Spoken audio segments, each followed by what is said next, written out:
पाकिस्तान के प्रधानमंत्री शहबाज शरीफ भारत को एटम बम की गीदड़ भभकी देकर अपने ही घर में घिर गए।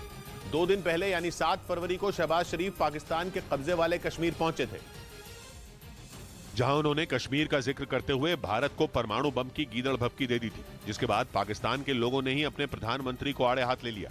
आटे, दाल और दूध के लिए तरस रहे लोगों ने शहबाज शरीफ को नसीहत दे डाली कि वो फिजूल की बातें करने के बजाय अपने देश के हालात पर ध्यान दें। मौजूदा सूरत हाल के अंदर आपके न्यूक्लियर खाएं हम। कुछ लोगों ने तो इतना तक कह दिया कि शहबाज शरीफ में इतना दम नहीं कि वो एटम बम को गिराने के बारे में सोच भी सकें। एटमी पावर तो हैं, वो एक अलग बात है, लेकिन अभी हमारी इतनी पसली नहीं है कि हम लड़ सकें। पाकिस्तान इस वक्त बदहाली के सबसे बुरे दौर से गुजर रहा है। लोग खाने पीने की जरूरी चीजों के लिए तरस रहे हैं। ऐसे में वहाँ की सरकार ने जनता का ध्यान भटकाने के लिए परमाणु बम की धमकी का पैंतरा चला, लेकिन गुस्साए लोगों ने अपनी ही सरकार को घेर लिया।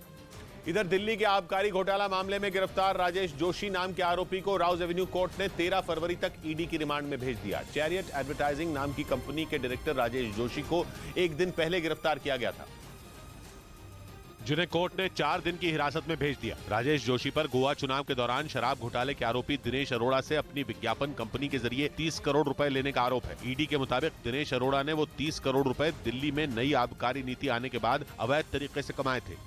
इस बीच रूस के मीडिया ने एक ऐसा दावा कर दिया जो अगर सच हो गया तो फिर रूस और यूक्रेन की जंग परमाणु जंग में बदल सकती है।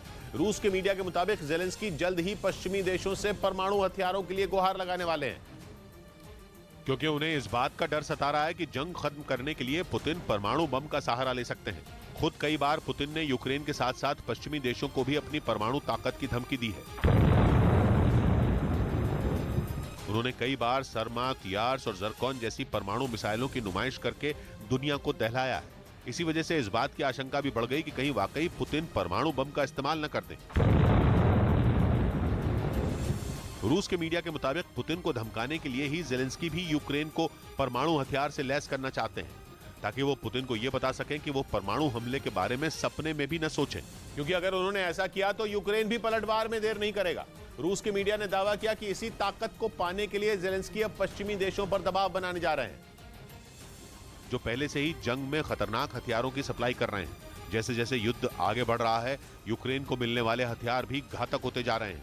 माना जा रहा है कि इसी के साथ ज़ेलेंस्की की उम्मीद भी बढ़ती जा रही है, जिसके बाद अब वो परमाणु हथियार मिलने का सपना भी पाल बैठे हैं। रूस के मीडिया के मुताबिक वो इसके लिए पश्चिमी देशों से इस बारे में जल्द ही बात करने वाले हैं।